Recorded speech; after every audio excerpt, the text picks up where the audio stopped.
Boa tarde, meus queridos.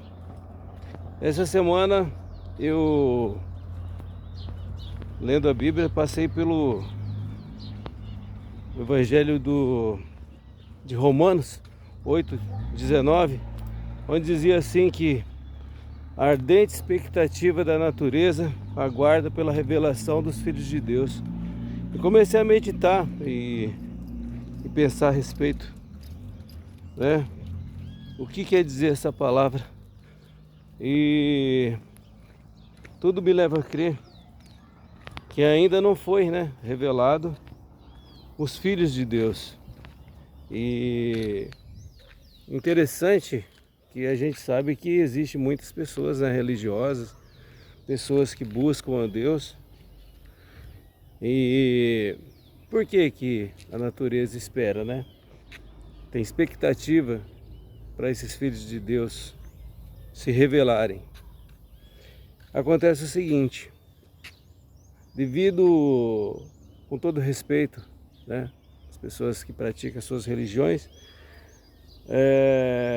foram condicionadas, sabe, as pessoas domesticadas. A princípio foi até por medo, né, por conta das perseguições que tiveram os cristãos, né, no passado. Então eles tiveram que se adaptarem, né, a uma doutrinação.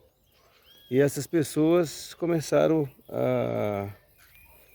a tocar suas vidas, né, e seguir uma norma religiosa para que não sofresse nenhum tipo de perseguição, nenhum tipo de ataque às suas famílias. E isso começou a passar de pai para filho e foi seguindo, né? E eu até lembrei de um fato que aconteceu. Fizeram uma certa experiência no zoológico e colocaram caixa de banana, né, no alto, e alguns macacos soltos. Então, assim, os primeiros que tentaram subir, eles pegavam e batiam neles, né? Dava algum tipo de castigo para aqueles macacos. Ele sabia que tinha que subir e pegar a banana, mas toda vez que eles tentavam, ou isso pode se fazer de várias maneiras, né? Pode colocar um choque ali, alguma coisa, aquele rela, toma aquele choque.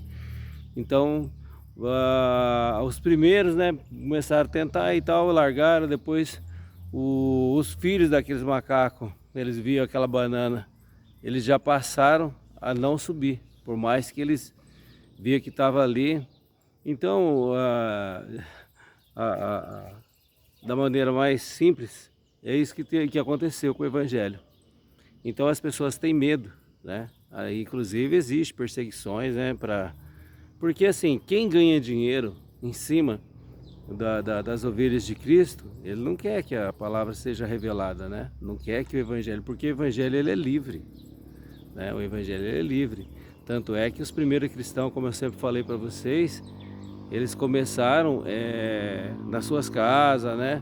E era uma coisa tão linda, tão delicada, que eles viam, o Deus tocou tanto naquelas pessoas, o Espírito de Deus tomou tanto aquele pessoal, porque quando eles tinham, um era muito abastardo, então eles vendiam aquilo. E assim, vamos supor, tem uma mansão aqui que vale, sei lá, 10 milhões, 5 milhões, aí eu vendi aquilo ali, né? E compravam uma menos, uma menor para mim, e aquele outro aqueles que eram realmente irmãos, né? Porque se identifica, os irmãos se identificam. E a maneira, assim, é até legal isso, né? Porque a pessoa quando é cristão, não tem jeito de outra pessoa ludibriar ela, dizendo que é, entendeu? Porque o Espírito de Deus, ele testifica. Então, assim, você vê, ó, foi dessa forma que aconteceu. Eu, durante bastante tempo, eu vivi nas religiões também, eu passei por algumas, né? E aí, por conta do que eu já falei em vários vídeos, algumas eu caí, né? Porque as coisas não. Você ficava na expectativa de alguma coisa e de repente aquilo não dava nada certo. E isso foi passando, né? E só que, graças a Deus, dessa última queda que eu tive, ela foi muito feia, né? Tanto é que depois, mais para frente, quando estiver bem legal mesmo, assim, os vídeos, as coisas estiver, eu vou começar a postar algumas situações, né, do que eu vivi. E foi horrível, entende? E eu vou postar, eu tenho alguns vídeos. Então, o que eu quero dizer para você? Que as pessoas, elas foram domesticadas, entende? A servir dessa forma, mas só que é o seguinte, Deus é liberdade e tudo ao nosso entorno, né? A natureza, ela aguarda que os filhos de Deus se revelem. Eu não condeno você que foi domesticado, mas eu aconselho você que comece a pesquisar, comece a investigar mais a respeito disso, porque de repente você está fazendo uma coisa que não está valendo de nada, entende? Para que você consiga, né, ter uma vida santa, uma vida com Deus, você precisa conhecer, né? É igual diz o próprio Senhor na palavra: aquele que não tem o Espírito de Deus, esse tal não é dele. Você sabe se você tem o Espírito de Deus? Se o Espírito de Deus habita em você? Como que funciona isso? Na mão que Jesus Cristo, quando ele morreu, no templo, né, que havia um templo que foi construído, né, e havia a Arca da Aliança e tudo, de uma vez por ano o sacerdote entrava lá e ele, para fazer expiação dos pecados, então ele levava algum tipo de oferenda naquele lugar, e ele até com a corda, porque de repente ele poderia, se ele tivesse algum pecado, ele morria, o pessoal puxava ele para fora.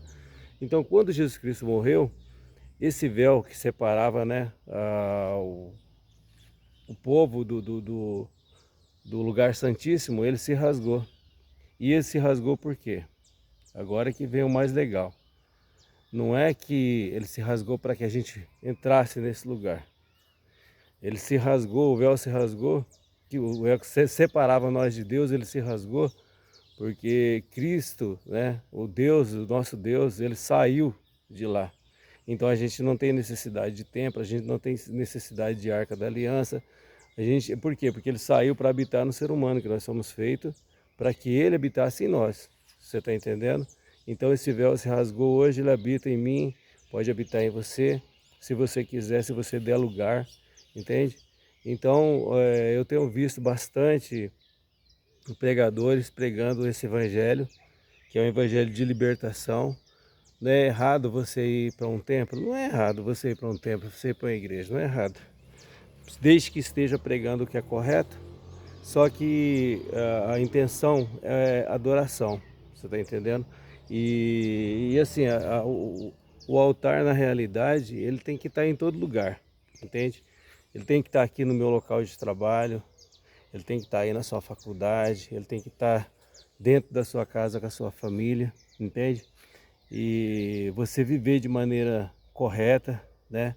Honrada, isso é honrar a Deus. Então, fica esse vídeo para você nessa tarde, que Deus abençoe, que você leia, né, essa parte aí de Romanos, comece a aprender mais de Deus, entende? Tirei esse tempinho, meio corridinho aqui, mas espero ter conseguido explicar para vocês um pouco e pedir a Deus, né, para que dê mais sabedoria e também me dedicar mais também.